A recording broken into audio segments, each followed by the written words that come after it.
Ladies and gentlemen, today's agenda will be discussing how the next podcast that Andrew Tate sits in and tells us about his life in prison, tells us everything he's learned so far, his next move. It's going to be the biggest podcast that you and I have ever seen. It's going to get billions of views. It's going to break YouTube on the interface level. Andrew's life has been a very intense roller coaster ride that he very precisely predicted by saying these three things. Number one, he said that he's going to be canceled. They looked at us and thought they have too much power, too much influence. Let's hit them with the most powerful weapon we have. Let's cancel them. Let's close all their accounts. Done. He was canceled from every social media platform possible. Strike two, he says that he's going to be wrongly convicted of a crime. If I carry on the trajectory I'm carrying on, they're going to put me in jail because I'm too influential and I'm too dangerous. Also done. Him and his brother, alongside with two girls that they knew, were sent to prison for 3 months. And strike three, he says he's going to be killed. They've already given me quite a few warnings where I actually truly believe they're going to try and kill me. And luckily it hasn't come to strike three yet. His prediction accuracy rate is at about 70%, which is pretty high for somebody to be able to just literally predict their own future. Strike one is they try and shut you up and discredit you, which I've just been through.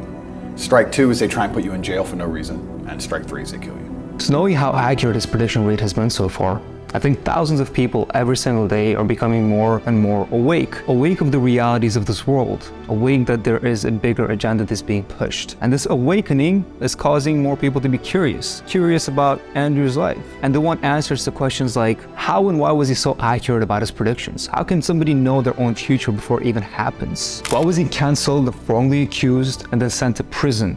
And most importantly, what's his next step? What is he gonna do? Is he gonna shut up? Or is he gonna continue to talk the way that he did, preach the way that he did? Andrew has been very, very silent. He barely tweets. We don't know his next steps. And this whole silence is causing more and more hype that will later convert into views once he does drop this podcast. But here is the problem. I do not think that Andrew is going to do a podcast anytime soon. And there's a few reasons behind that. Number one, Andrew, for those that know, has converted to Islam. I think it's the last religion on the planet. So if it's the last true religion on the planet, then it has to be the correct one. And from what it seems like, Andrew has become a very devout Muslim. He wants to truly practice Islam. I think he's gonna take this time to truly observe Ramadan, practice Ramadan, and take this time to just be with himself and his family. I don't think that he has any sort of intentions to be out in public or have his face out on platforms to just talk to you. But I think his current situation, his current moment, he just wants to reflect on everything that has happened, just be safe, stay away from the grid, and just truly observe Ramadan. And the second reason why I don't think Andrew's going to do a podcast anytime soon is because he is truly not free yet. He's on house arrest. He's still in Romania, so anything that he does could be used against him. So I think the best thing for him to do is to stay quiet until all the charges that he had against him are dropped, and until he can truly leave Romania and go to Dubai. Dubai is where he feels safe. Dubai is where he feels like he's not going to get extradited and sent to prison. He's not going to get wrongly accused. He has a mansion, houses in Dubai, and I feel like once he gets back to Dubai, where he truly feels safe around family and friends, and he knows that the world knows that he's been wrongly accused, that's when he's going to sit down and do his podcast. Let's go ahead and talk about the podcast. What do I think he's going to cover in the podcast? Who do I think he should do the podcast with? And also I want to discuss why I think this podcast is going to get billions of views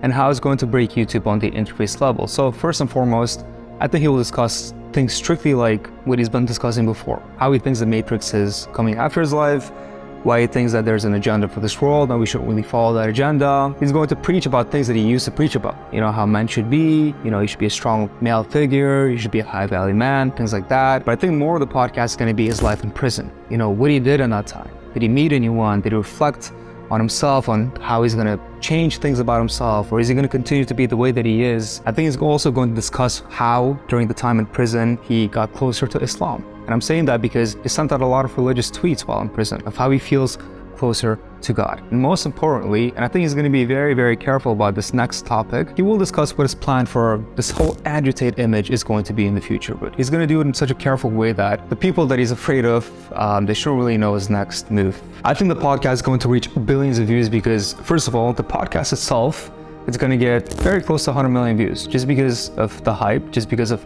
everyone wanting to know what happened to him and what he plans to do. But nowadays, the way that social media is headed, everything is shorts. On Instagram Reels, on YouTube Shorts, TikToks, everything is a swipe. It's very short content. So what people do nowadays, they take long form podcasts like that, they cut it into snippets of little 30, 40, 60 second Reels, your Shorts, or TikToks, and they push out that content. So not only is the podcast itself going to get millions of views, but each one of those snippets of Shorts that's going to be pushed out on YouTube, TikTok, and Instagram, those are going to get millions and millions of views as well. So cumulatively, all in total, I think that podcast is going to reach billions of people. And what I mean by him breaking YouTube on the interface level, I think as soon as he drops this podcast, all you're gonna see is his face on YouTube. Yo, do y'all know who Andrew Tate is? Has he come up on your feed at all? He is showing up on my feed non-fucking-stop, dude. I'm not clicking on it. It's just next video is him. So that's what I mean by him breaking YouTube on the interface level. And I have very high confidence that this will truly happen once he drops the podcast. And finally, who do I think he should do the podcast with?